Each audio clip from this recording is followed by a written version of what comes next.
freedom, man. That's what it's all about.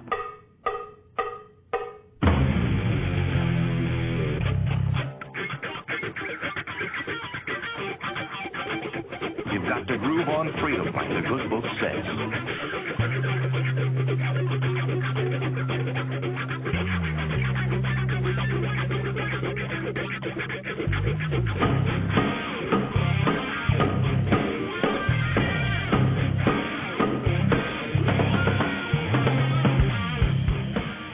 Welcome. You are listening to What on Earth is Happening.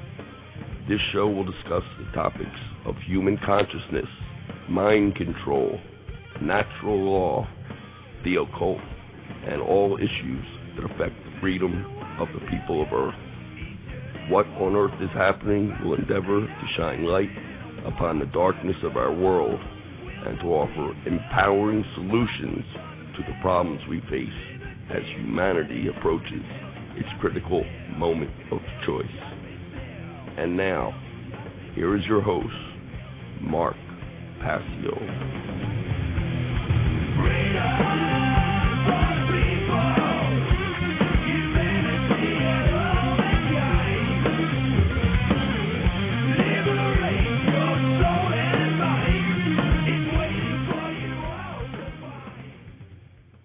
Well, ladies and gentlemen, like the intro music says, freedom, that's what it's all about.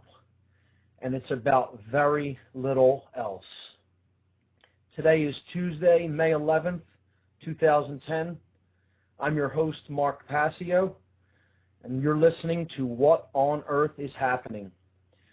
This is the show where we talk about the causal factors in consciousness of the human condition that we all collectively experience. My website is www.whatonearthishappening.com, and the network's website is revolutionbroadcasting.com. The show is live for 2 hours every Tuesday evening from 8 to 10 p.m. Eastern Time.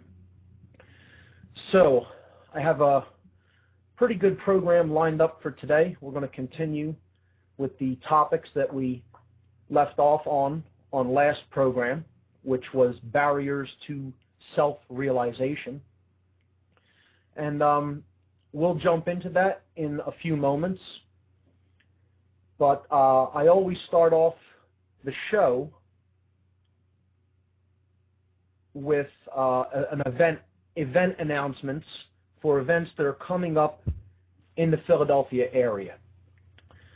Actually, even before I do that, let me give the call-in number for the show. If anyone wants to call in, you can call in at any time. There are no taboo topics on this show. Talk about whatever you like. The call-in number is 347-884-9417. Once again, 347-884-9417.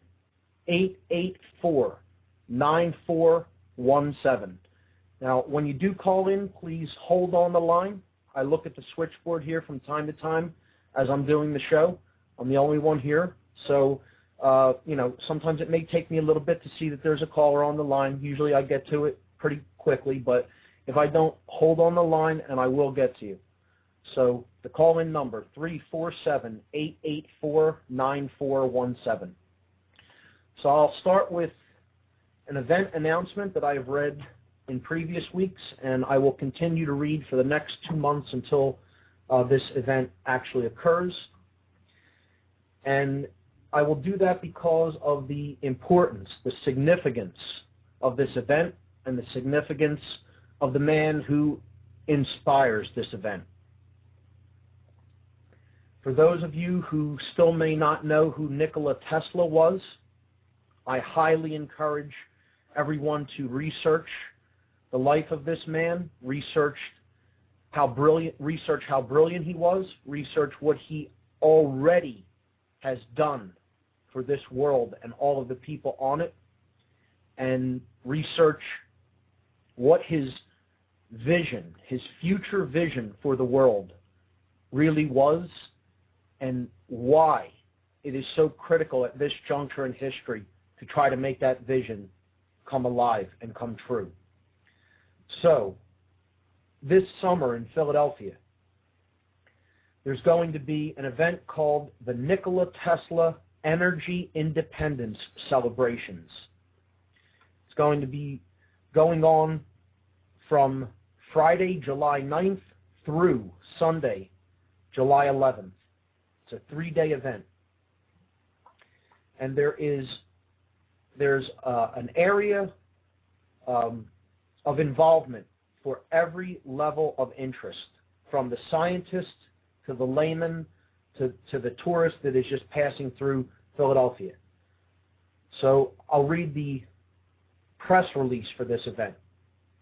The Tesla Science Foundation brings together scientists, inventors, and enthusiasts for a 3-day conference highlighting the need for a new energy paradigm. This July in Philadelphia, the Nikola Tesla Science Foundation will be hosting a 3-day conference and celebration to commemorate Nikola Tesla's legacy and world vision. Tesla was a brilliant inventor who lived during the turn of the 20th century. His innovations resulted in the implementation of alternating current, radio, the AC motor, wireless technology, and many other influential inventions that we now take for granted in the modern age.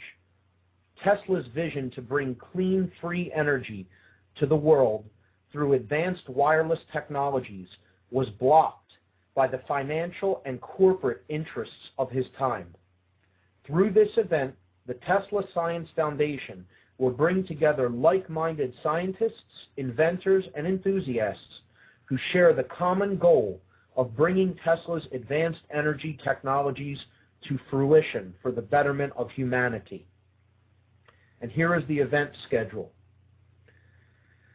They're going to have a Tesla birthday bash celebration. This is going to be on July 9th from 10 p.m. to 2 a.m. This will take place on the lawn at the Independence Visitor Center in Independence Mall National Park. This is on 6th and Market Streets in Philadelphia. This event is free to attend. Anyone can come out and celebrate Tesla's birthday. Tesla was born on midnight between July 9th and 10th.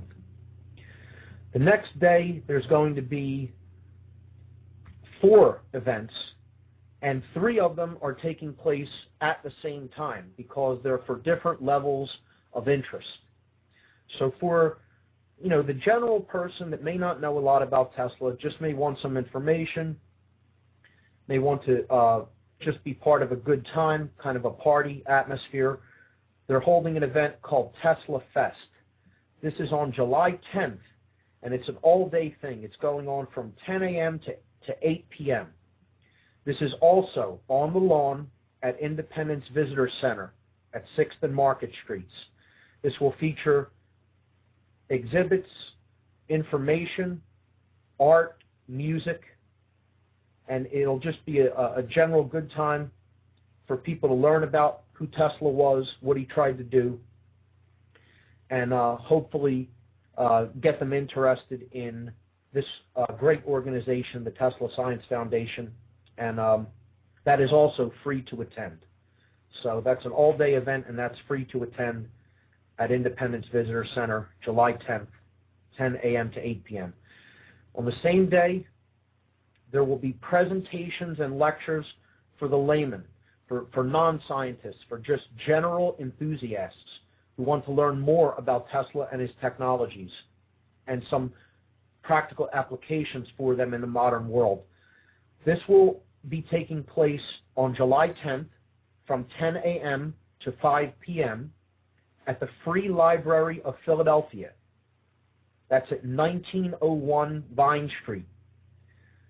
I have the honor to MC this event. I will be introducing all the speakers, and the list of speakers is compiled. There may be 1 or 2 more added, but in general, these are the speakers. Russell Anderson, Michael Kelly, Tatiana Miletic, Michael Treat, Mano Divina, Michael Craner, and Brian Yetzer. This event is also free to attend. So the presentations and lectures at the Free Library on July 10th from 10 a.m. to 5 p.m. are completely free and open to the public. Also on the same day, there's a scientific conference.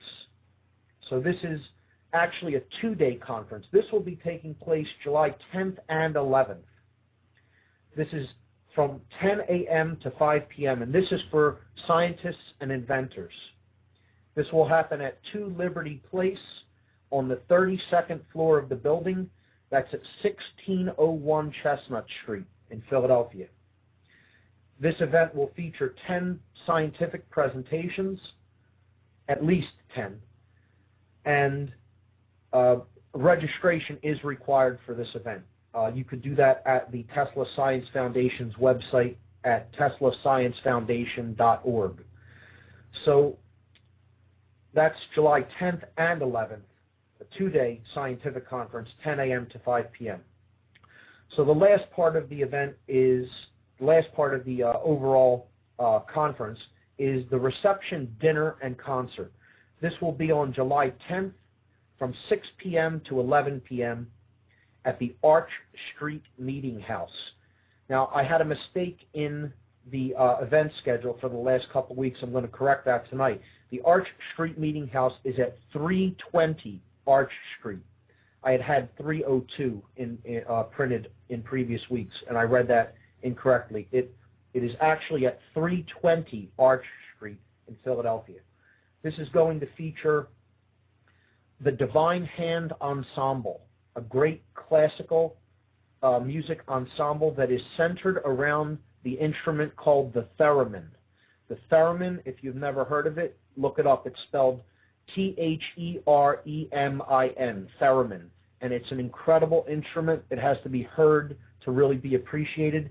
And the person who is playing it, Mano Divina, who is the conductor of this classical ensemble, is a prodigy with it. He is just incredible, and the tones that come out of this device are just magnificent. So for this reception, dinner, and concert, the pricing is yet to be announced. I could tell you more likely than not that it will be $25 or under. I could pretty much say that, but we don't have the exact price set yet. So for a dinner and a beautiful concert centered around a great cause such as this, that's a steal. That's an absolute bargain. So come on out, be part of it, get involved, and bring some information to others as well. For more details about this great conference that's coming up this summer in Philadelphia, you can see the conference website at www.teslasciencefoundation.org. That's teslasciencefoundation.org. And also they have a meetup group.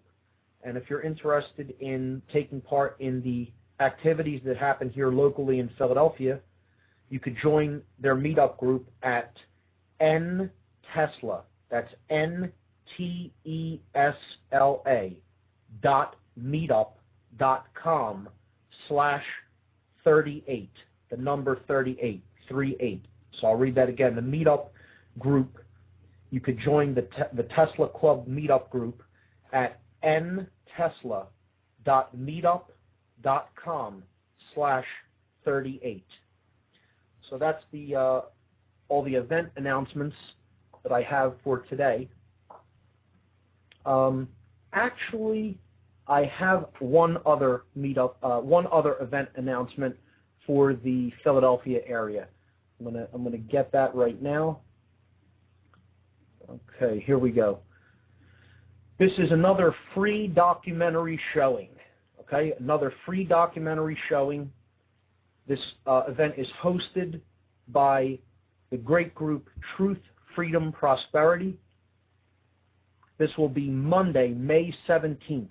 Monday, May 17th, from 7 to 9:30 p.m. at the Ethical Society Building. a great building and a great place to come out and check out a great free documentary.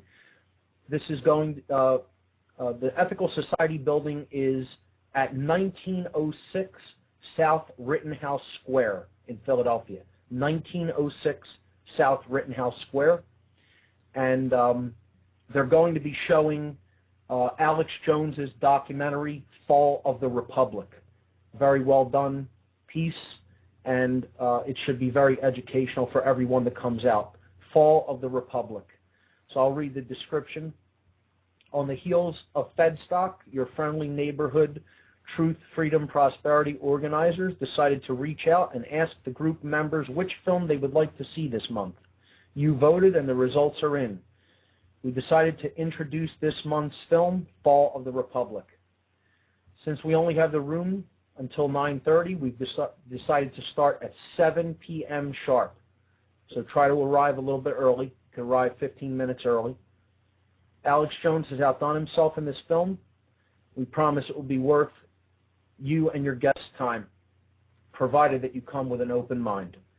So they're showing Fall of the Republic, documentary by Alex Jones, at the Ethical Society building, 1906 South Rittenhouse Square, Monday, May 17th, 7 p.m. Try to get there a little bit early, since the length of the film, they have the second floor lecture hall up there until 9:30. So they're going to start it sharp at 7 o'clock. So I think that's it. That's all for the event announcements. And I want to tell a little interesting anecdote about something that happened to me earlier today. So I was out doing some things as part of my involvement with the Tesla group in this area. And I went over to the free library since I'm going to be emceeing for the event there. I went over there to check out the facilities and gauge what we'll be needing. So for the people involved in the logistics, I can let them know what we'll need, how many people we'll need, things like that, to help out with the actual technical things in there.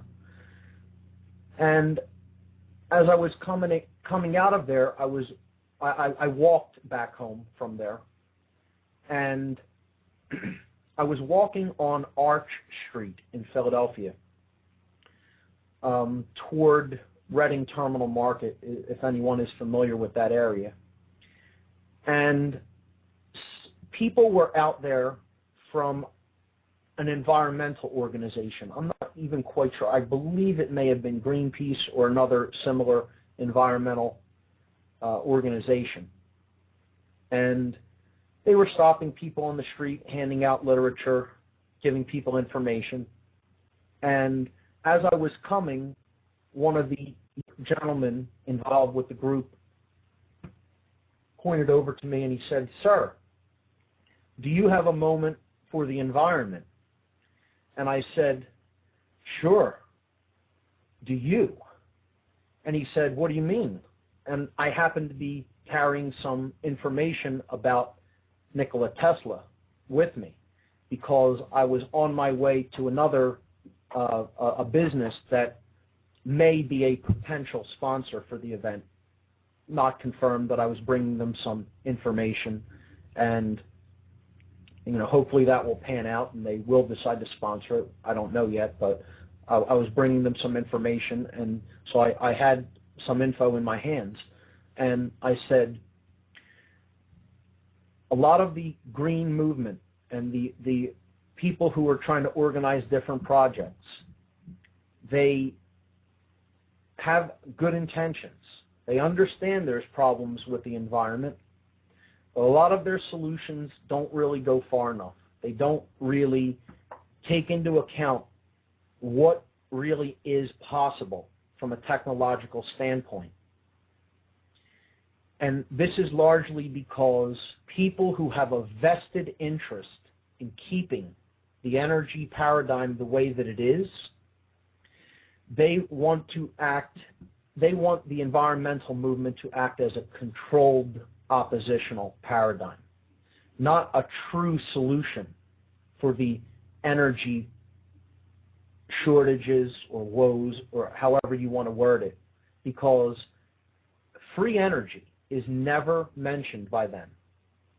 Tesla is never brought up, as if the man who gave us alternating current technology that powers our homes and our devices now didn't have with all of his brilliance and foresight and the vision that he brought forward into science, into the realm of science, he wouldn't know better than they how to actually harness the wheelwork of nature, as he called it, to actually tap the enormous reserves of energy that are all around us and bring them to the people of the earth cleanly and freely.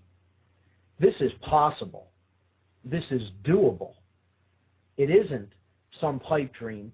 It isn't some wild-eyed optimist vision of how things could be. It is very possible. Tesla was well on his way to being able to achieve this. And if we get our heads out of the this can't be done way of thinking, this totally controlled way of thinking about what's possible, and we apply our imaginations collectively, we can make that vision happen. It is possible. But we have to be able to envision it, to imagine it, and then not just think about it, but will it to happen, to actually go forward and do it. And we have the minds and the resources to do that. But the problem is the suppression of this level of scientific know-how, understanding, and the suppression of people's imaginations by the status quo, by the controlling class, by the people who have a vested interest in keeping things the way they are, even at the expense of the very planet on which we rely for life. This is slowly going to be broken down, however, because people like this organization are not going to stop. They're going to go forward. They're going to show people that this is possible, and they're going to make this happen. So get involved. I tried to wake up this young gentleman who has great intentions. But when I asked him about, has he ever heard of Tesla? No. Don't know what he did, what he tried to do. Imagine that. He's not taught about in history books because they don't want school children to imagine that this is possible. They want them to accept the way things are, accept that it always has been like that, and accept that it always will be like this. And that simply isn't true. So I told him a little bit about who Tesla was, what he tried to do, and I could tell the wheels started spinning a little bit up there, because when I said imagine a world that would not have no dependence, would not have to rely on mining, on drilling for oil reserves in the ground. We wouldn't need to use oil at anywhere near the rates that we're using it now, drilling it and consuming it now with Tesla technology.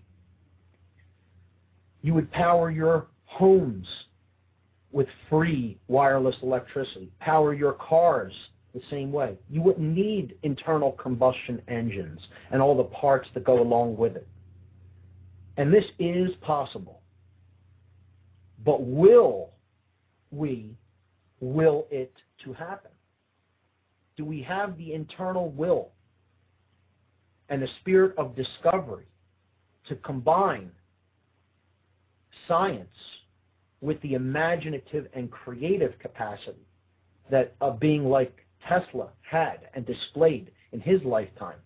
We need to look to somebody like Tesla as an inspiration for what is possible. And that is how I view Tesla, and that is why I'm involved with this group. That is why I'm involved with this conference, because ultimately the control of energy is the control of human beings. It's that simple. This show is about freedom. And I think it's time for energy to be freed, because energy is the basis of what we all are.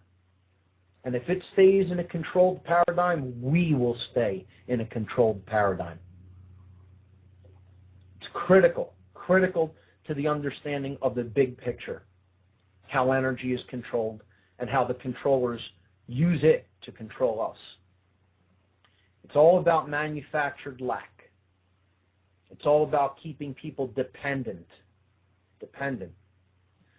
So, with that event being announced and with that anecdote being shared, I'll give out the call-in number one more time. Hopefully we'll get some call-ins today, and we could intersperse calls with some of the philosophical ideas that I have planned to discuss on today's show. The call-in number is 347-884-9417.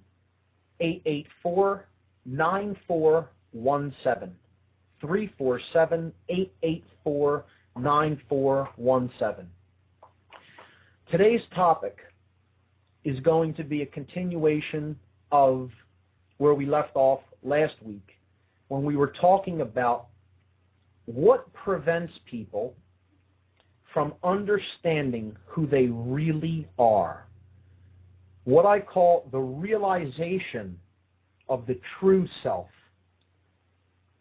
Not the lowercase s self, the ego-centered self, the purely physical self.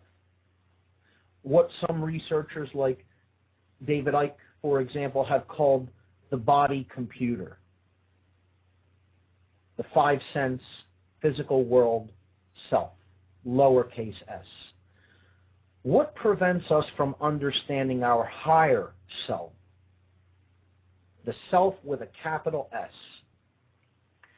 So why is this important to understand? Why is this a critical distinction to make between these two aspects of the same word, the self? Well, we started this program weeks ago, and I brought up the idea that ultimately all knowledge really worth understanding is self-knowledge. The knowledge that is going to really get us out of the mess that we are trapped in right now is knowledge of who we ultimately are.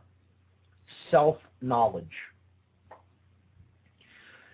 This is important because if we are to understand the root causal factors that create the suffering that we experience here on earth, we need the ability to tell truth from falsehood. And ultimately that comes from knowing who we really are, from understanding the true self, the higher aspects of the self. And this is what consciousness really is. Consciousness is letting go, true consciousness is letting go of attachment and illusion, getting out of fantasy land, of believing in fantasy and nonsense. And it's understanding what is real versus what is not real. Understanding truth, which is what is real, what actually is, from falsehood, which is inaccurate perceptions of reality or outright deception and lies. And sadly, the reason that humanity is in the unfortunate position that it is in right now is because vastly more people than not have not developed this capability. The ability to understand and be able to tell truth from falsehood. This is the underlying causal factor of why we suffer. And I will continue to stress that every week here. I will continue to repeat that every week. That is the root primary cause of what is taking place on this planet. Now, when we talk about issues like truth, invariably there will be people who insist upon the idea that there is actually no such thing as truth, that perception is reality. This is the notion and the ideology, as we talked about before on this program, known as solipsism. I'll spell it, S-O-L-I-P-S-I-S-M. Look it up, understand it, and also understand this is the main root ideology that leads to suffering. People insist upon the notion, the belief, that there is no such thing as actually being able to know what is taking place, the truth. And they insist that their own perception is reality. Not just their perception of reality, but perception is reality. This underlying ideology gives rise to every other ideology that creates suffering in the human condition. It's called solipsism. It leads to pure left brain scientism, or high intellect divorced from wisdom. The kind of things that lead to hydrogen bombs being built, instead of wisdom prevailing and someone saying, should hydrogen bombs be built? Not intellect saying, can we build them? And if we're paid enough, will we build them? See, that's intelligence. That's intelligence only. Left brain intelligence only says, can it be done? And I'll do it if I'm paid enough to do it. Let's find out if it can be done, and if there's a budget there, I'm in. But wisdom, true wisdom would say, should I be doing this? Is it right? Wisdom always asks the question, is it right? Which leads me to the next ideology that solipsism creates. Moral relativism. Not believing that there is, not knowing that there is any such thing as true, right, and wrong. The idea that these are relative ideas and that there is no such thing as morality. Well, that follows ideologically, because if there's no such thing as truth, which is what a solipsist believes, then there isn't any such thing as morality, certainly, because there's no such thing as right or wrong. It's all relative. This is the notion of moral relativism. That's a very quick and slippery descent from there to social Darwinism. The idea that some people have the right to decide who lives and who dies. And from there you get totalitarianism, you get eugenics, you get genocide, and every other extreme level of suffering that we experience over and over and over and over again, endlessly, seemingly, until we get out of that underlying ideology. So we discussed that, and that's very important into understanding what blocks us from understanding the higher levels of self. We talked about the aspects of human consciousness: thought, emotion, and action, and how those three have to be brought into unison with each other, such that we are a being that as they think, so they feel, so they act, and that they cannot be internally divided through the force called opposition, internal opposition within. That's what divides our thoughts, our emotions, and our actions, and gets us to take action against what we really think or believe or feel. We also discussed the human brain. We talked about the components of the brain because that's part of understanding who we really are. We need to understand how the brain functions, okay? We need to understand what will balance or imbalance the brain. And we talked a little bit about brain imbalances. What creates brain imbalances? And we talked about what happens when the left brain becomes extremely imbalanced. And I'll be discussing that a lot tonight on the program, okay? I call this the prison of the left brain. When somebody becomes so left-brained that they are trapped in that unidimensional, linear way of thinking, the prison of the left brain. It goes hand in hand with some of the other barriers to self-realization that I'll be talking about. Hopefully we'll get to that one this evening. On this show, previously we talked about the dynamic forces of love and fear. Love being the expansive force of consciousness and fear being the force that shuts consciousness down. We talked about how those things are intricately related to the world view that people hold. And brain imbalance ties in with that. What kind of worldview do you hold? How do you see yourself in relationship to other human beings and to the universe in general? A connected part of the whole of this ocean of consciousness, of awareness, or is everything separate? And is it every being out for themselves, no matter who they have to step on to get what they need? Okay?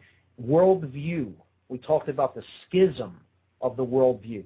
The two extremely imbalanced worldviews, one to the left brain, one to the right brain, those being randomness and determinism. In past weeks, we talked about the forces of magic and sorcery, being the arts and sciences of influence, how to influence thought and behavior, how to create change, not only within the self, but in others through influence. We talked about how these forces lead to two conditions, order or chaos. And the underlying understanding of how order and chaos are ultimately created in the world is called natural law. And we talked a lot about natural law in previous weeks, and we will discuss that further in future weeks. What creates order? What creates chaos? Order is ultimately based on the dynamic of awakening consciousness or love energy. It is ultimately based in brain balance, the balance between the left and right brain hemispheres. Chaos is rooted, has its roots in fear, and it has its roots in control, external control of other people.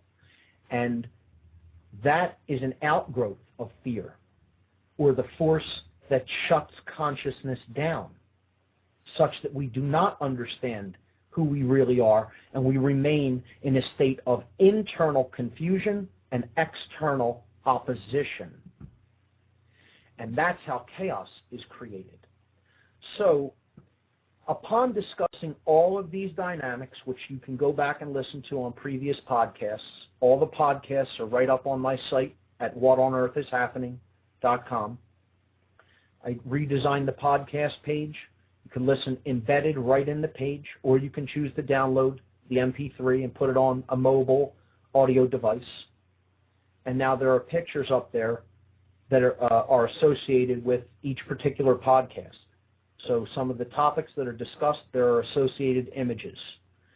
And that's, you just go to whatonearthishappening.com and click the podcast tab, and that will take you to that. You can read a description of each podcast, and the sound file and pictures are right there.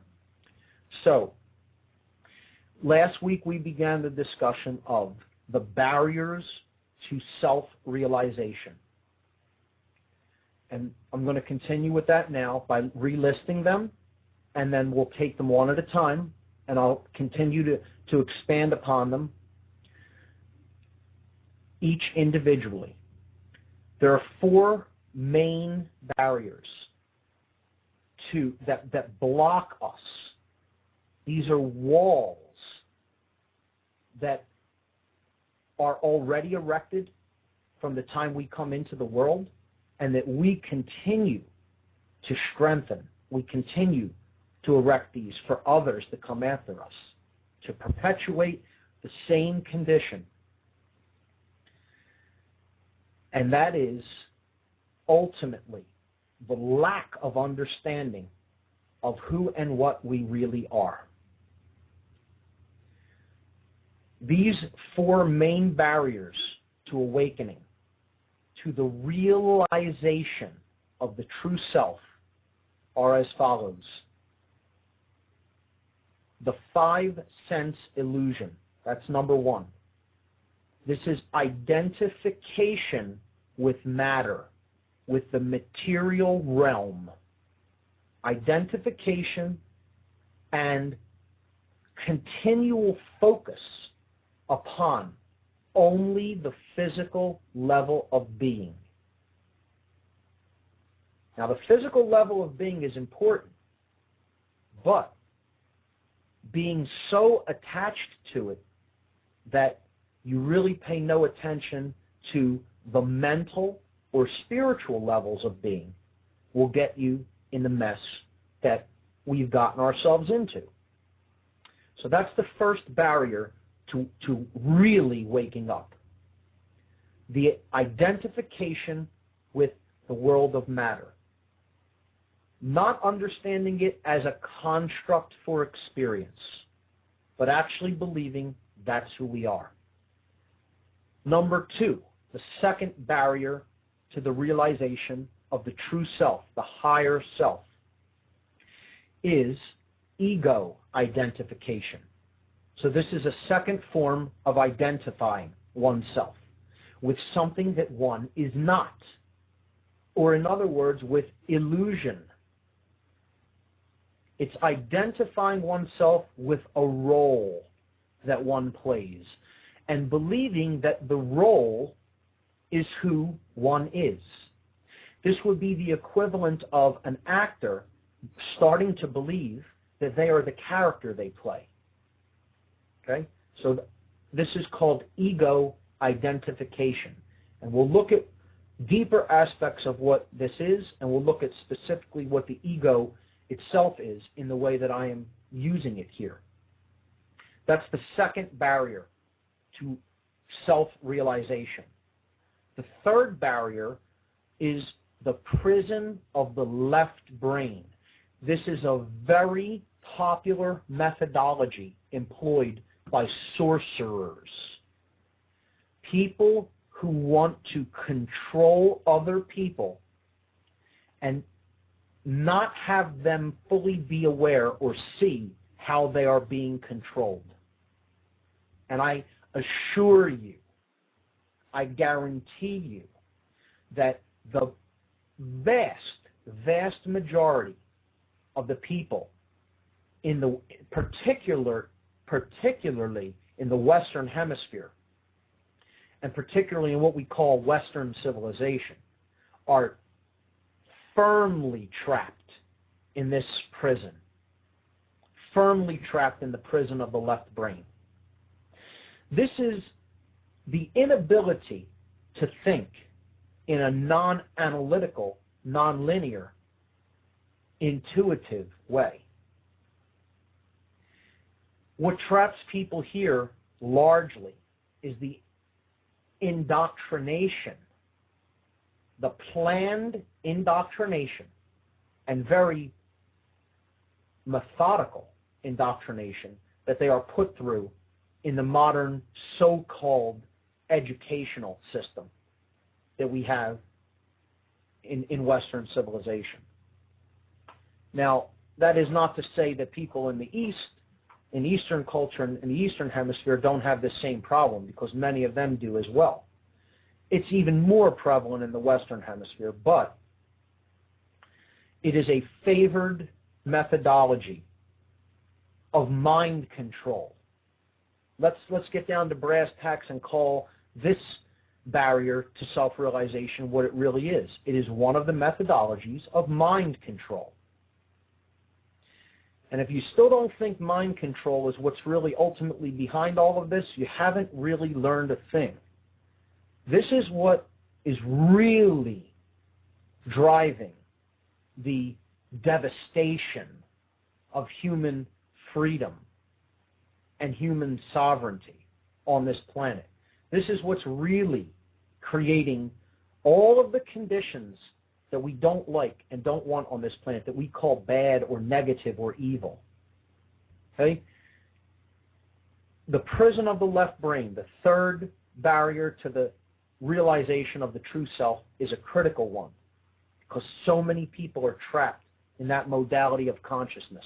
And when they're trapped there, they're only a half of a person. They're only really half of an actual being, of a human being. Okay? They haven't developed the intuitive faculties. They haven't developed the nurturing faculties, the sacred feminine aspects that go along with being connected firmly with the right brain hemisphere. That's not to say the left brain hemisphere isn't equally as important, because it is. They need to be brought together in balance. So that's the third barrier to self-realization. And the fourth barrier could be one of the strongest, could be the strongest. This is another form of attachment. It's the strong belief and attachment to institutionalized systems of thought. So I'll say that again. Being strongly attached to institutionalized ways of thinking and being in the world. Institutionalized belief systems. Because that's what these ultimately are. They're ideologies. They're belief systems. They're not philosophies. They're not true understandings. They're not recognitions of anything. Certainly not recognitions of natural law principles. What these institutions are ideologies that are erected to protect themselves and perpetuate themselves. As such, these become institutions or institutionalized ways of thinking and behaving. So we'll be getting into what those are and how they have a firm stranglehold on the human mind. And until we break down the attachment to those institutionalized belief systems, don't expect much to change on this planet, folks. Sad to have to break that news to you, because we need to do so much more in the mind, in consciousness, than most people think. We're a long, long, long way off from where we need to be. For people that think they're going to just work a little bit within the system and make a change happen in the system and, everything's going to be fine, most people that think that way are kidding themselves. Because the system is what's keeping things the way it is. The systems that are all around us, these institutionalized systems, are what's keeping things the way they are, what's actually controlling people, because they have a firm grip and a firm control and a firm stranglehold on the minds of almost every human being walking on this planet. They're the boxes that we bring to the table. Okay? Let's make the truth fit in my box. Oh, I'll listen to you up to a point. I'll hear what you have to say on government, but don't talk about my religion being astrotheology. anything but that. Now I'm walking in the other direction. Let's discuss the whole monetary issue, but don't tell me about the poison that's in my food. See, most people have boxes that they bring to the table, and this one ties in with ego identification. Barrier number 2 out of these 4 extreme strangleholds on the human mind and spirit. Ego ultimately is the inability to say the 3 words, I was wrong. That's what ego ultimately is. And I was in a car a couple of days ago talking with a couple of gentlemen involved in the Tesla Foundation, and I was talking to them about some things that I thought I was sure and right about. And I'll briefly, as an aside, just tell this anecdote. When I first really started to come online and understand what was really going on in the world, as far as mind control goes, and as far as all the forms, the multifaceted forms of control that surround us, that keep our minds in such a limited state as a species, that destroy the human imagination. I was still quite naive at that point. And I thought it would just be a matter of alerting some of the people around me to what was going on and explaining to them that people who don't have their best interests at heart were getting them to believe in all of these things that aren't true. And if I simply laid out some evidence before them, they would appeal to reason. The reason in it and the logic in it would be seen by them. How wrong I was, as anybody who is at least a semi-decent level of being quote-unquote awake or conscious could tell you. It isn't just a matter of explaining information to people. See, because they're shut down at a deep ego attachment level. They're shut down. Their consciousness is shut down from the level of the inability to admit that they are wrong about something that they are firmly attached to, that they believe is the case, that they accepted as their perception of reality and began to believe that that is the accurate perception. So they formed an attachment to it. And giving that up, even beginning the process of giving that up, is too much for them to bear because they have their identity wrapped up in it. Or barrier number 2. Their ego is identified with it. They're attached and identified with that belief. So this is what we're going to be more deeply talking about and further fleshing out for the remainder of this program. I'm going to start with number 1, which we touched on briefly at the end of last week's show, and that was the 5-sense illusion. The 5-sense illusion. We talked about that the 5 senses are our ways of experiencing reality. There are ways of experiencing the universe. These are our biological technologies. Our eyes. These are receptors for certain visible wavelengths or frequencies of light. So the eyes are one of our receptors, antennas, if you like, ways of picking up frequencies. You have your ears. You could hear sound frequencies within a certain range. that the equipment, the biological equipment we have, is attuned to, that is capable of picking up. We have smell, which works on the same principles. We have touch, and we have taste.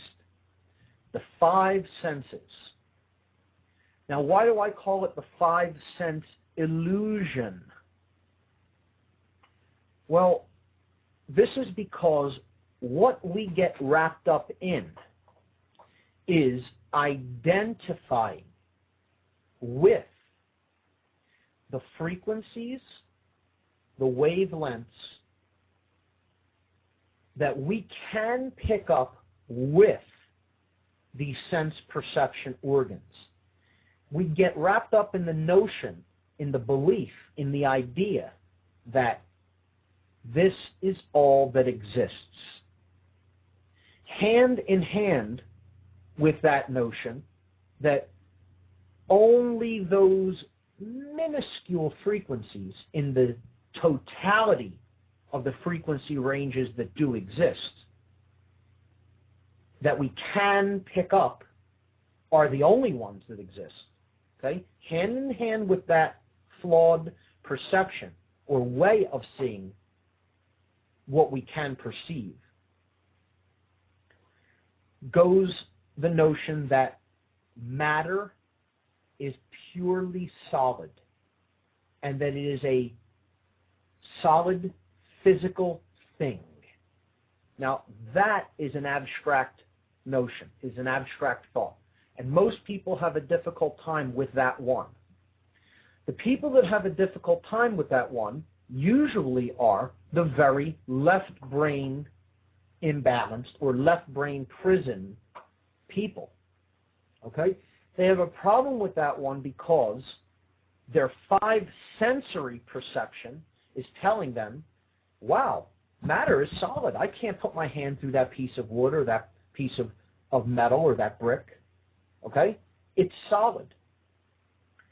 It is solid at the macro level at which we experience it.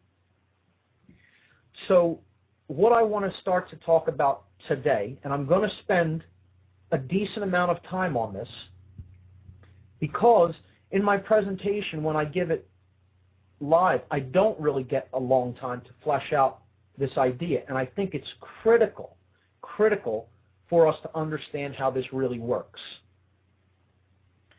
So the five-sense illusion of matter, when we're talking about large amounts of matter, or the macro domain, macro meaning big, large things that we can see, okay? We experience them as solid, but what they are made of are atoms. And if you ask anybody that knows even a little bit about the structure of an atom, they will tell you, one, we don't really fully understand what an atom is even to this day. And two, an atom is anything but solid. It contains upwards of 99.99999% empty space. And those quantum physicists, those who study matter at the quantum level, the very, very small scale, will tell you even that level, even that small amount of matter that we think is solid is actually, when you get down to examining it, only a tendency, only an expression of energy, only a potential, that being the key word, potentiality. So in the next hour, we're going to continue to flesh out the five-sense illusion and how this potential, which is pure energy, becomes manifested as a physical particle, physical matter, and as events in our reality.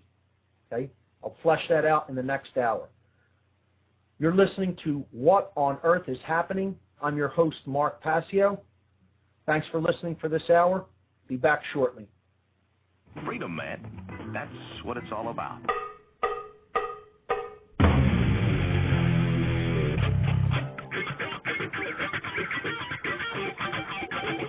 You've got to groove on freedom, like the good book says.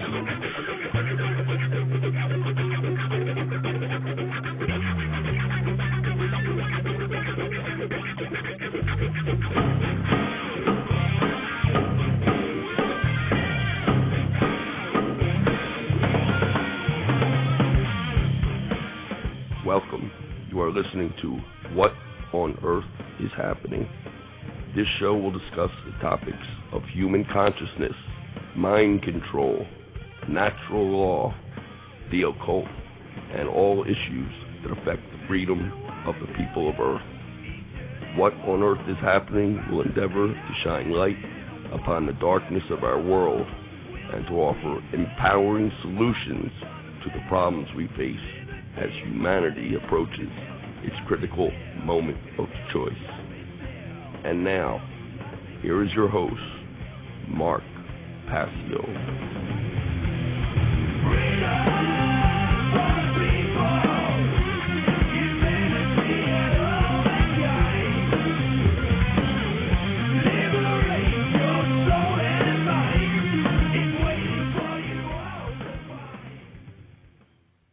Welcome to Hour 2, everyone. Liberate your soul and mind. It's waiting for you all to find. What great advice.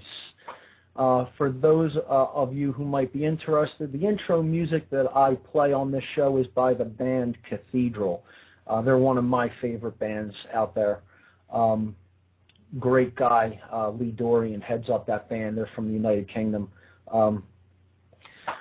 So, what I'm going to do is get right into the event announcements, which I read at the top of each hour on this show, and then we're going to continue to flesh out the barriers to the realization of the true self, the barriers towards self-realization, the walls that we need to break down to get past this trap that we are seemingly stuck in at this point in human history. This is What on Earth is Happening. I'm your host, Mark Passio. The show is live every Tuesday evening, 8 p.m. Eastern Time. The call-in number, I'm going to give the call-in number again. If anybody wants to give me a shout, feel free to call in at any time. There are no taboo topics. Talk about whatever you want here. Call-in number is 347-884-9417. 347-884-9417. So I'll jump right into the announcements. This summer in Philadelphia, a great event is going to be put on by some great people, and everybody, whether you're going to come to this event or not, should really research and check out the man who inspires this event. Nikola Tesla.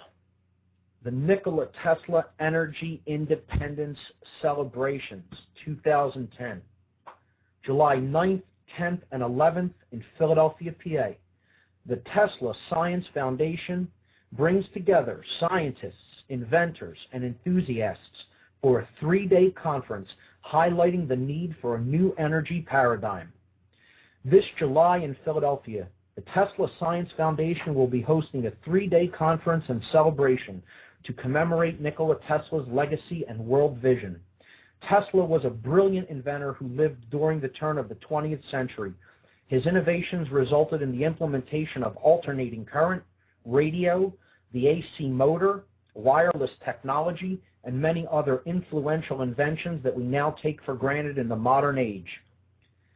Tesla's vision to bring clean, free energy to the world through advanced wireless technologies was blocked by the financial and corporate interests of his time. Through this event, the Tesla Science Foundation will bring together like-minded scientists, inventors, and enthusiasts who share the common goal of bringing Tesla's advanced energy technologies to fruition for the betterment of humanity. Here's the event schedule. July 9th, from 10 p.m. to 2 a.m., the Tesla Birthday Bash.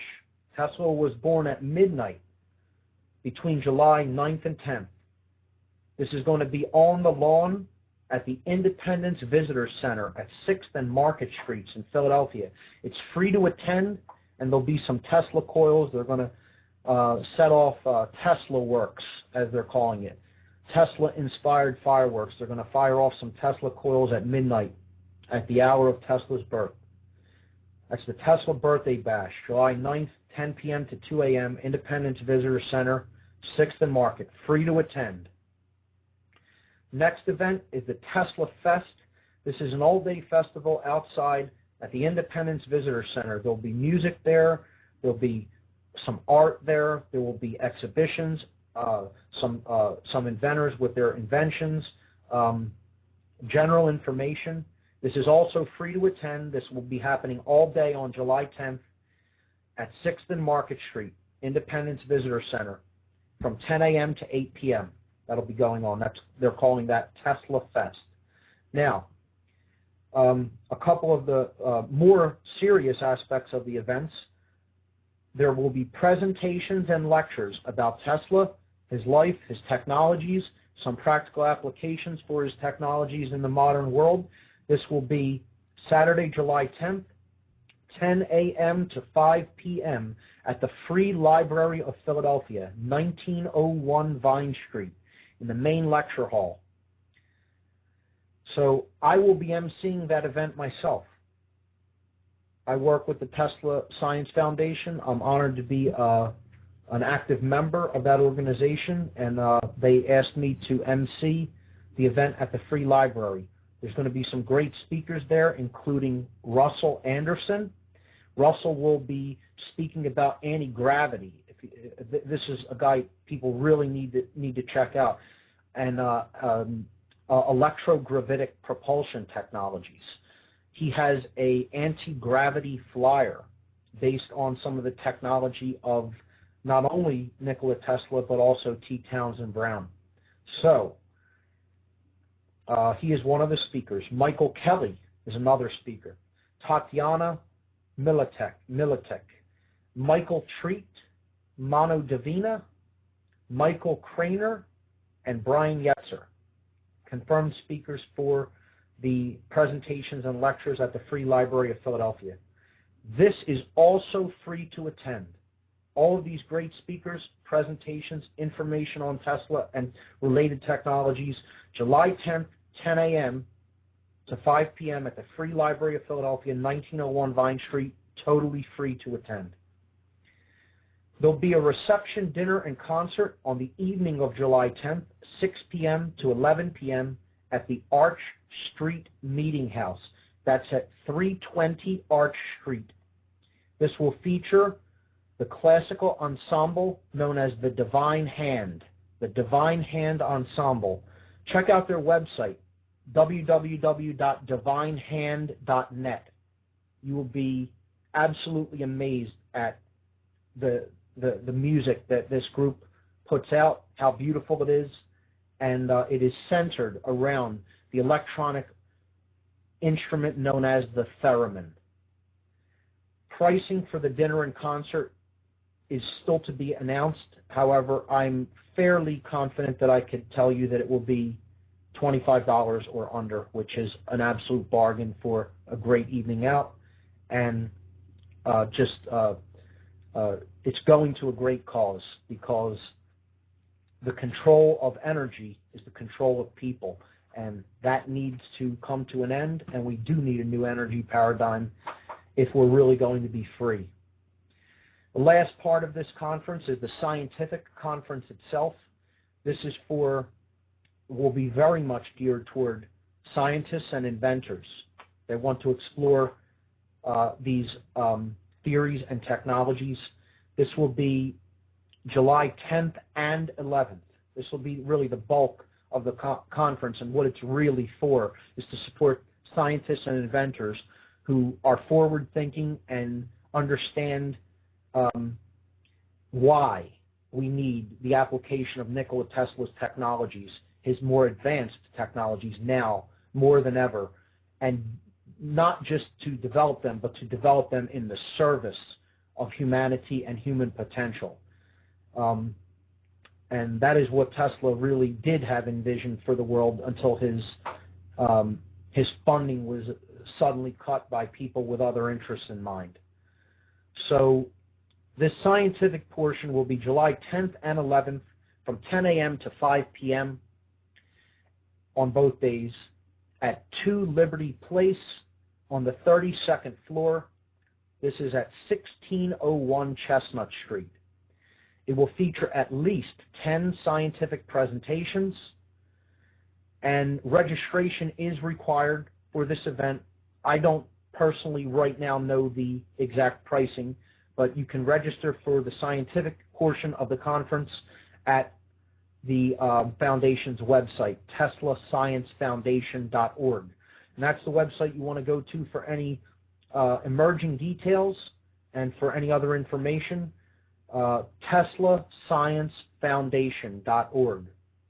Also, if you want to join the meetup group associated with this group, the Nikola Tesla Club meetup group, they keep you abreast of all the activities of the Tesla Foundation in this area, and you can go and join the meetup.com group at ntesla.meetup.com/38. That's NTESLA, ntesla.meetup.com/38. Okay?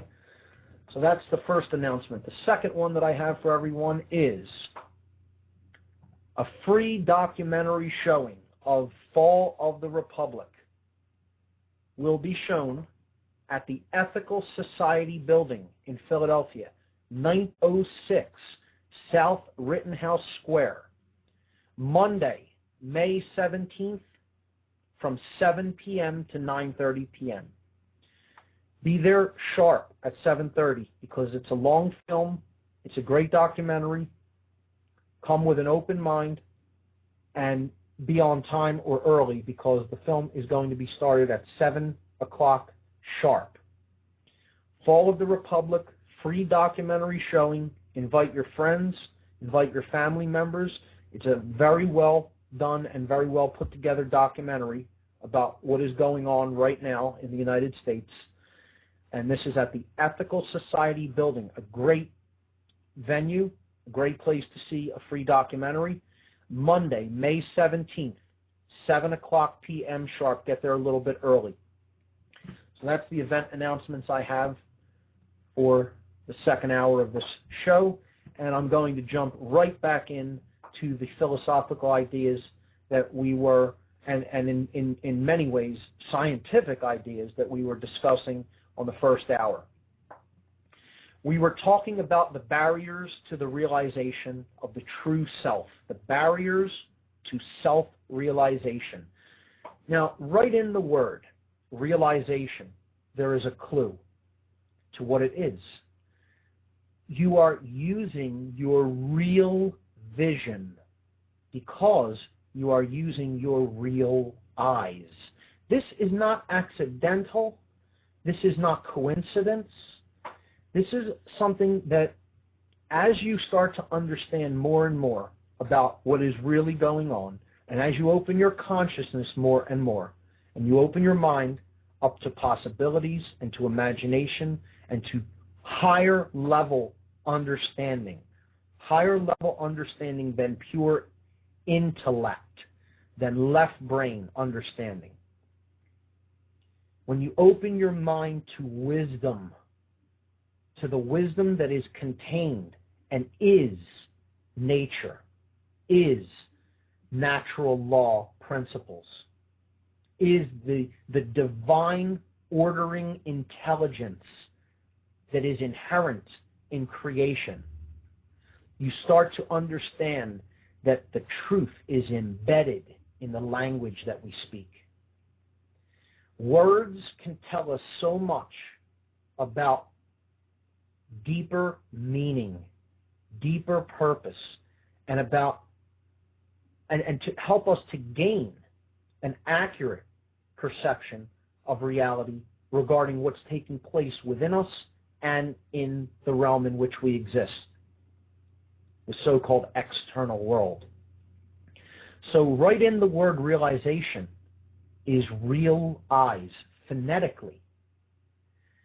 Realization, using your real eyes. Kind of like in the movie The Matrix, when they unplug Neo from his pod and they're rebuilding his muscles.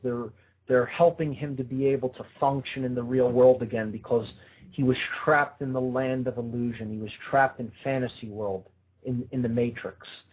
And he asks, as they're assisting him in this process of helping to build up his strength, he says, "Why do my eyes hurt so much?" And the answer that comes back from Morpheus is, because you've never used them. Because you've never used them. Most people here are not using their real eyes. They see things from a skewed perspective that is based in brain imbalance, that is based in fear, that is based in a poisoned view of themselves and the world in which they live, and most of all is rooted. And the reason that it is there is due to deep mind control. Let's make no bones about that. Let's not sugarcoat it at all, and let's call it what it really is: mind control. Ultimately, breaking out of that sense of that false paradigm of reality, of that mind control that most people are embedded in, is coming to an understanding of the true self. That's what getting out of mind control ultimately is about. Knowing who we really are. Becoming self-realized.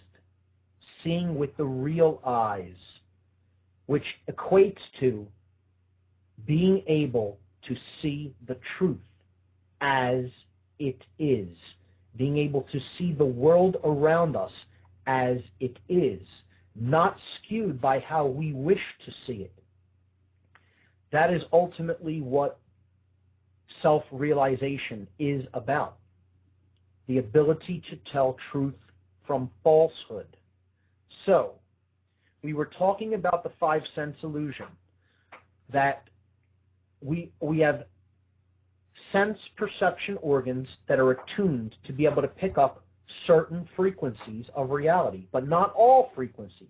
An example is the human eyes cannot see colors that exist below the violet range. Below the red range of colors. We call this the infrared spectrum, the infrared frequencies. Infra meaning below. We cannot see below red. Now, above the violet frequencies, called the ultraviolet, the human eye cannot perceive.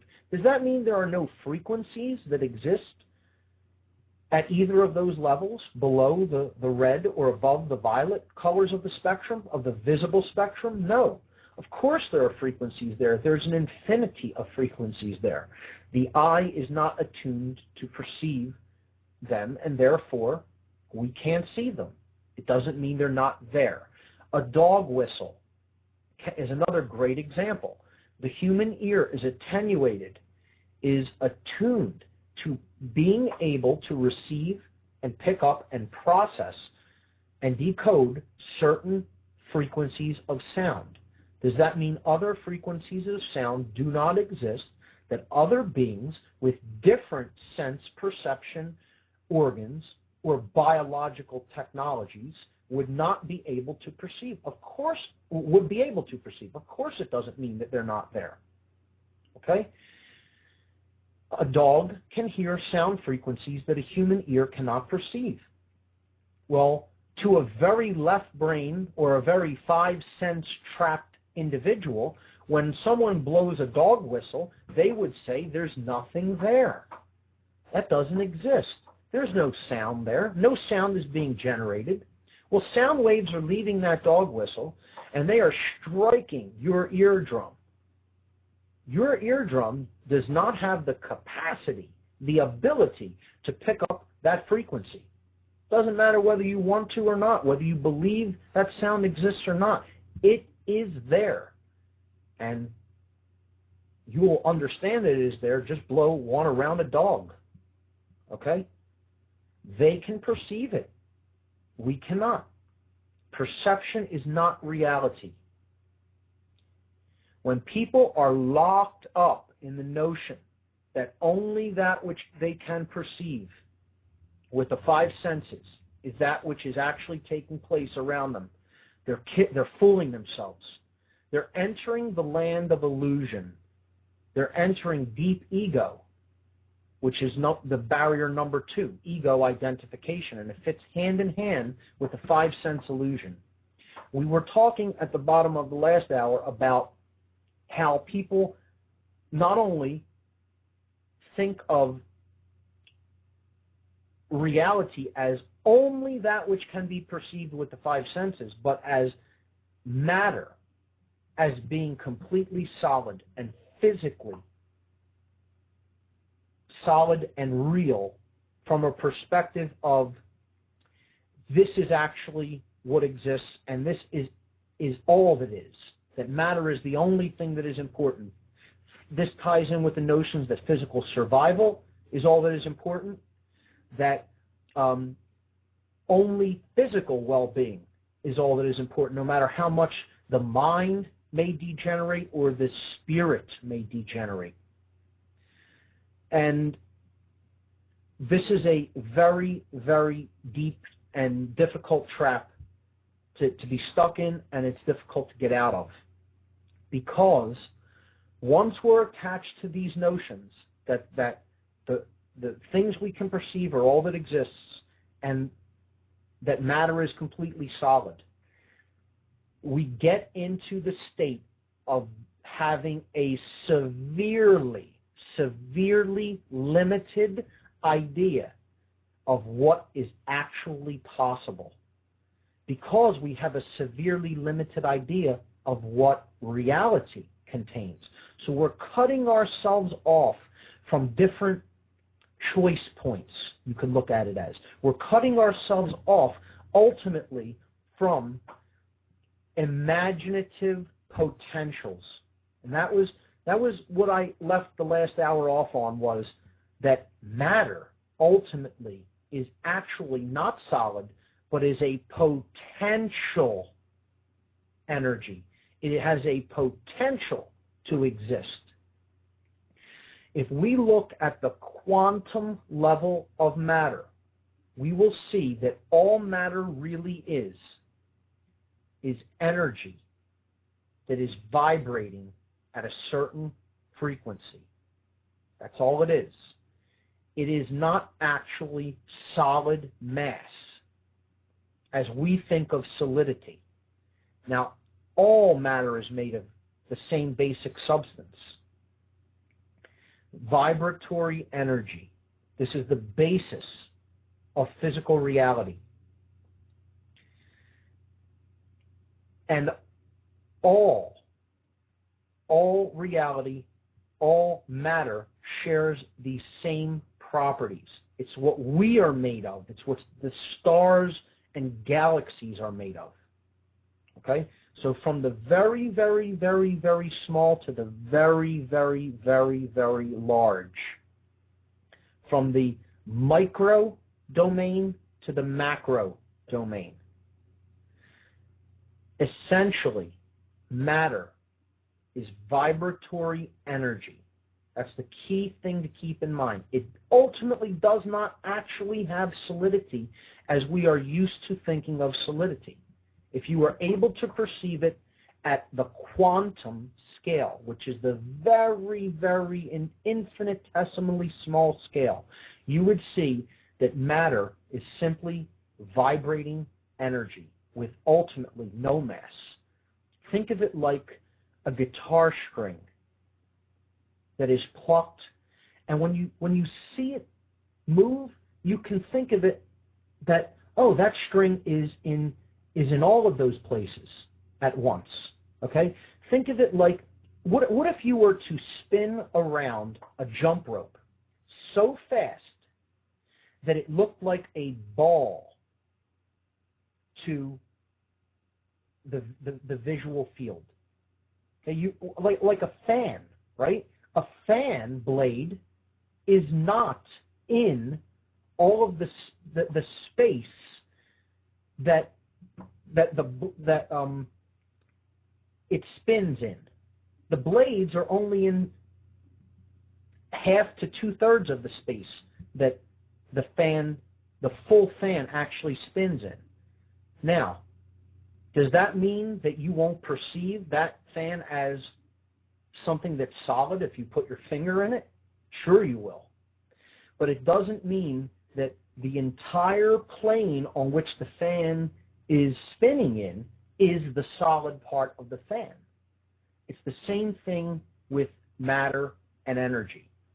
Vibration is what makes energy appear solid. So if you were to take a string or a jump rope, as I gave an example of, and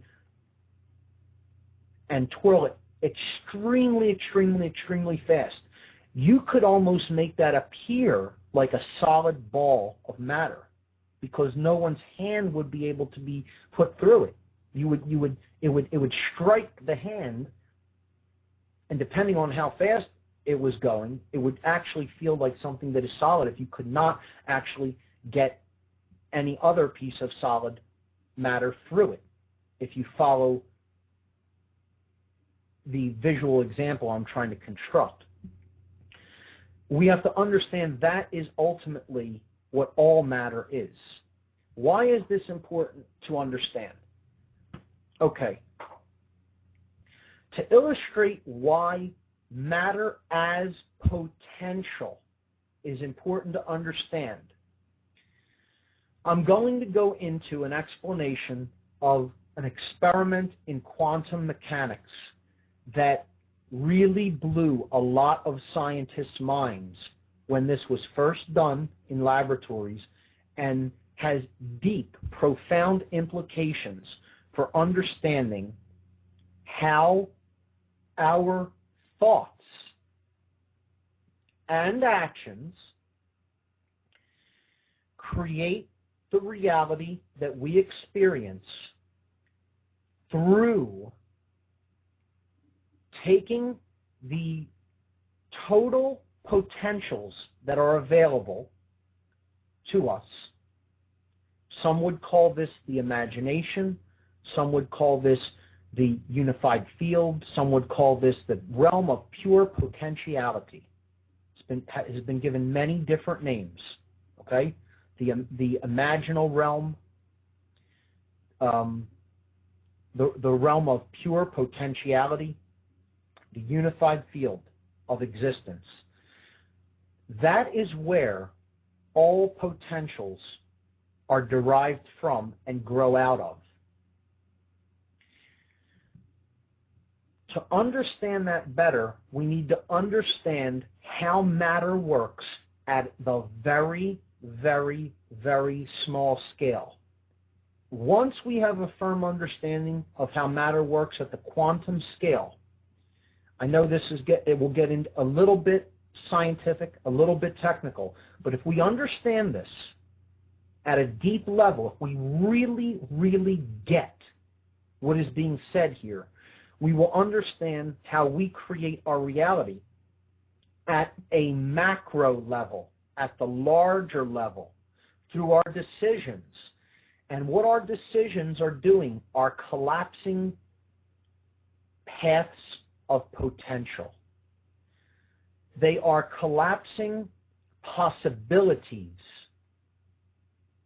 waves of possibility are collapsed through our choices, through our worldview, through how we think and feel, and ultimately by the decisions we make to actually act in the world. And through a vast amount of people taking part in that activity, because we all take part in that activity every day. We decide what we're going to do with our time. We are thinking about ourselves, our role in the world, how we feel about different situations, what we're going to do with our time, what we're going to do with our resources, what we're going to do with our intellect, what we're going to do with how we feel about things, and ultimately what we're going to do, the action we're actually going to take in the world. Now, through everybody doing that, we collapse these potentials that exist for anything to be able to happen, for anything to occur.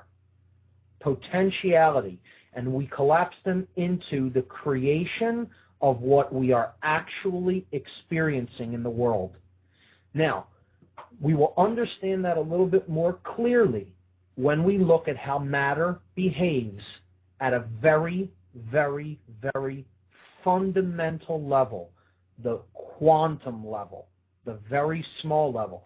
Now, the word quantum means amount in Latin. Quantum means amount. So what this word is used to describe is a packet of energy, an amount of what we call matter, which is essentially energy, as we just talked about. So there's an experiment in science that is, I guess, not so fairly recent. It's been around for almost 20 years, if not that amount so far, maybe even longer than that. It's called the double slit experiment. The double slit experiment. S-L-I-T, slit, okay? As in making a slice through something. The double slit experiment. Look this up on a video website. Maybe I'll post a video link to it on the podcast page sometime either later tonight or tomorrow. But look it up and watch a video about this, the double slit experiment. It is amazing to understand how matter works at a small level. What's more amazing to understand, after I explain what this experiment was about and why it blew the mind of physicists all over the world, who originally couldn't even believe or accept what they were actually seeing, what this will help us to understand is how our choices create what we experience at the large level. Because ultimately, we are made of this stuff. It is behaving the same way at the quantum scale all the time. And ultimately, choice, consciousness and choice, free will is what is from this field of potential that I'm going to talk about when I talk about the experiment. From those available potentials, it actually collapses down the possibilities and then creates events that actually take place in our lives. And I'll explain that further. But let's get into the experiment itself first. The double slit experiment is looking at how matter behaves at a very, very, very small scale. Scientists want to understand what the electron, one of the smallest smallest subatomic particles, is. What is this thing that we call an electron? This orbits the nucleus of an atom, the center point of it. They take Now, let's before we even look at the experiment from the quantum scale, let's just envision the setup of the experiment, okay? Because before we do it with electrons, let's think about this at a big scale of matter, okay? Let's think of this if we were to do this with ping pong balls or golf balls or something to that effect, okay? If you put one vertical slit through, let's say, a door or a screen of some sort, let's say it was made of wood or metal, okay? You carved a thin vertical slit. Okay, so let's say you have a wooden panel that's, let's say, 8 feet by 8 feet, and you're going to set this wooden panel up in front of something that your projectiles could pass through. Okay, so let's say you're going to do this with ping pong balls, and let's say on the other side you have, some form of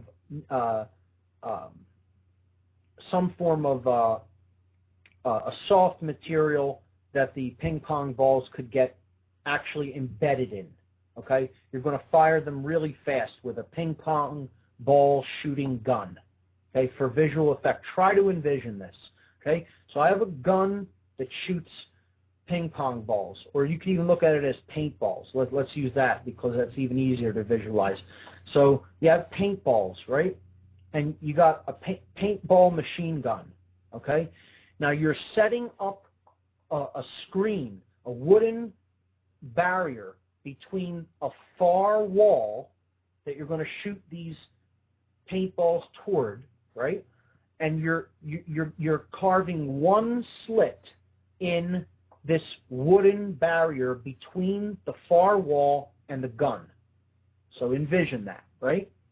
If you started shooting these paintballs rapidly through this one slit, the pattern that you would see on the wall would look like an individual line, a vertical line up and down where the paintballs passed through the vertical slit and splattered on the wall behind the slit. You would also have a huge mess of paint where the paintball struck the dividing wood, the dividing screen, the barrier that we put in front of the wall. Okay? Try to envision that. If you put a second slit alongside the first slit, let's say separated by several inches or a foot, and you did the same thing, you started firing the paintball toward these somewhat close together slits, you would get a duplicate pattern on the back wall behind your double slit. Okay? So you have a barrier with two long vertical slits in it, and you're firing a projectile like a paintball through both of these slits on the back wall. This is just common sense. Everyday common sense would tell you you're going to have a pattern on the back wall that look like the two slits, two vertical lines where the paintballs would have gone through one or the other of the slits and struck the wall behind the barrier that you put up with the slits in it. Okay? Now, some of those balls would have gone through one of the slits, some would have gone through the other slit, and some of them would have struck the wall, the dividing wall, the barrier wall with the slits, and not gone through one of them to strike the wall that is past the divider. Okay, so hopefully that is clear and people can envision that. If you have a hard time envisioning it, I recommend you going to some video site like YouTube or Google Video or something like that and just type in double slit experiment. You'll get many visual representations of this experiment, which are extremely interesting. So continuing with this, it's self-evident. It's very obvious that when you pass large matter through one or two slits, the pattern that you would get on whatever form of measuring device you have on the other side of those slits would be vertical lines similar to the slit. Okay, so now if what quantum physicists wanted to really study is how does matter behave at a very small scale? Is it the same as how it behaves on the large scale, or is it the same, or is it different? Does it behave differently when you go down to the quantum level? So what they did is, instead of firing large bits of matter, they fired really, really tiny bits of matter, very, very infinitesimally small pieces of matter, but pieces of matter nonetheless, called electrons. Now, they do this with something called an electron voltmeter, okay? And, well, initially they did it with something called an electron beam. So they're passing this beam of electrons through one slit, okay? And they get one line. But when they were passing it through two slits, they didn't get the expected result. They didn't get two lines on the measuring device behind the barrier with the double slit in it. They were getting the pattern that you would get with a wave. Okay? I'll say this again. When they passed a stream of very small pieces of matter through this double slit, they would get the result that you would expect with a wave, which is called an interference pattern. When you pass large waves like water through two slits, where the waves go through the slits, when they come out the other side, there is a crest and a trough to a wave.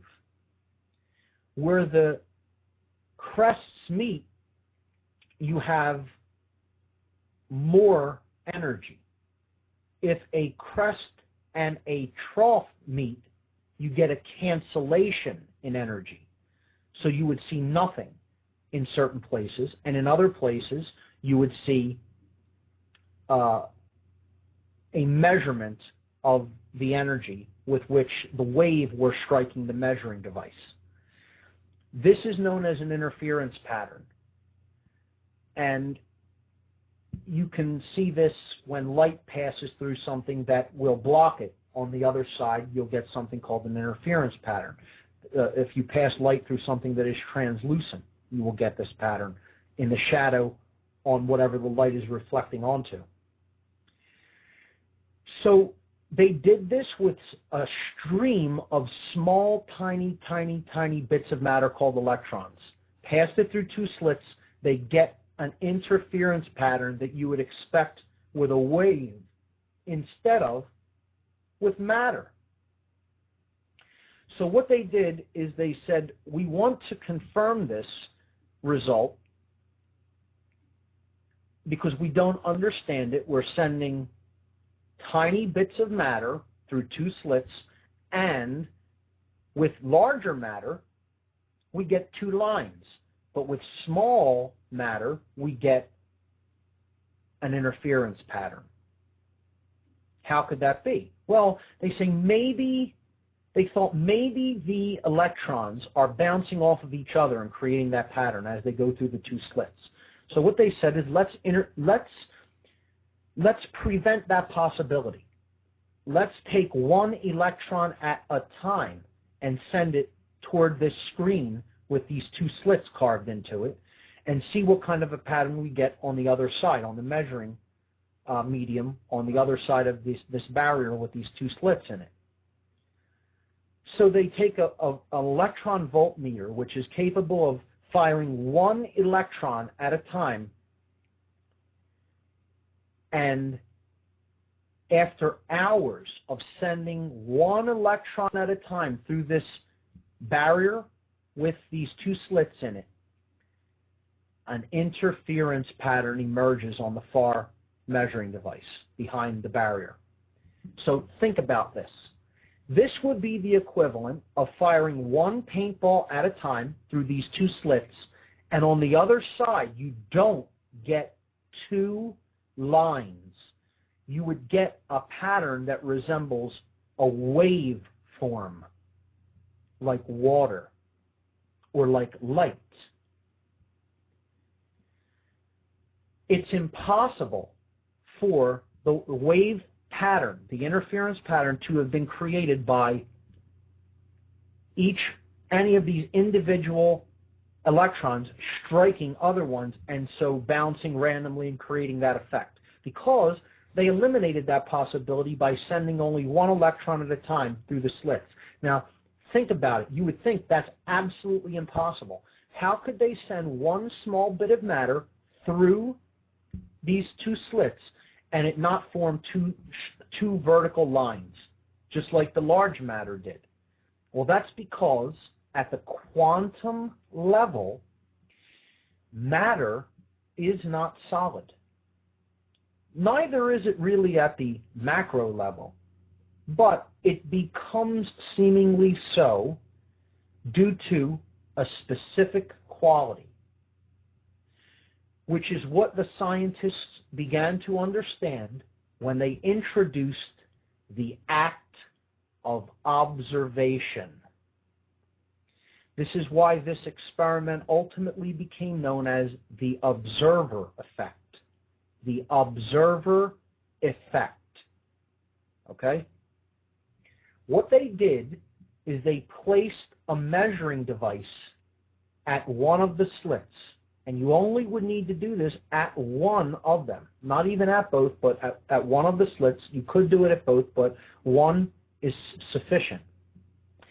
They wanted to measure how many of the fired electrons actually passed through that one particular slit. So now, what they're doing is they're quantifying what is happening at a specific location in space. They're quantifying how many electrons pass through one of the slits in comparison to how many are fired. When they placed a measuring device capable of reading that information, capable of measuring when an electron would pass through that slit, the result of the experiment changed. What they then saw on the measuring device placed behind these two slits was two lines. The electron went from behaving as a wave function of potential based upon the act of observing and quantifying the electron in space at a particular place, at a particular point, the point at which it enters one of the slits. By that very act of observation, the possibilities were collapsed. This showed the scientists doing this experiment that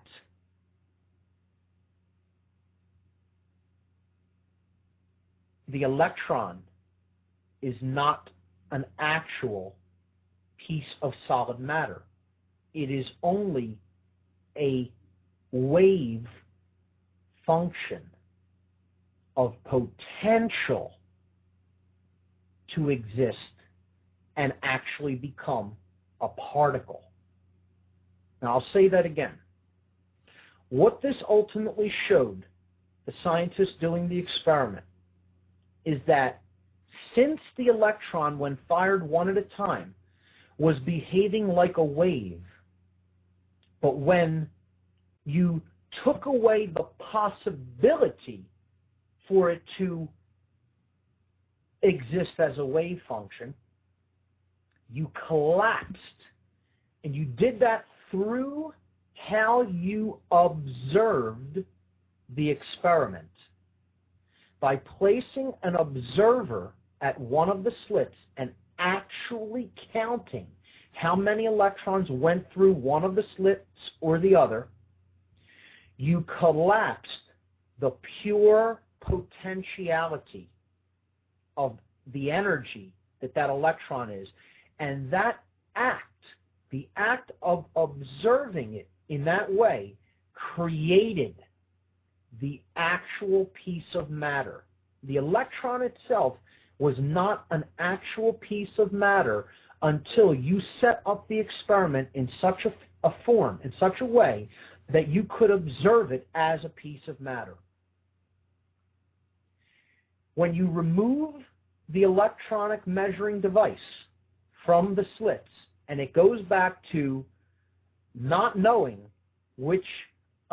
how many electrons go through which slit or the other, you get the interference wave pattern again. You put the observer back, and you get the two lines.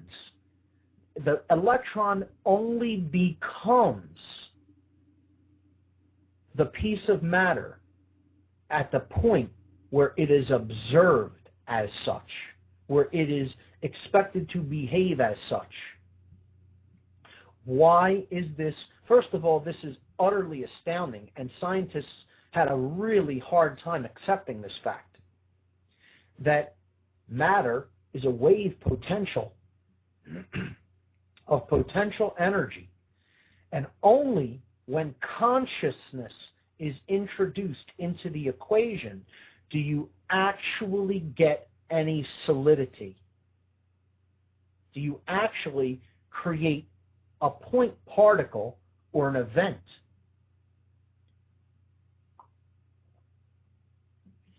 See, in the original portion of the experiment where they're sending one electron through the slits, it only really becomes a piece of matter when it hits the screen on the background.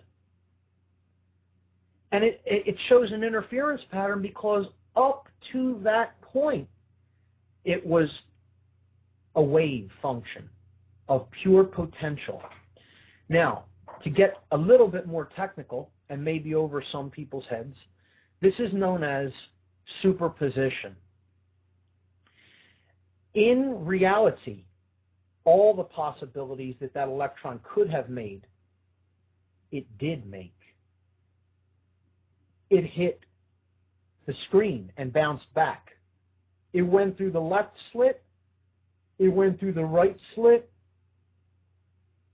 and here's the kicker, it went through both slits simultaneously,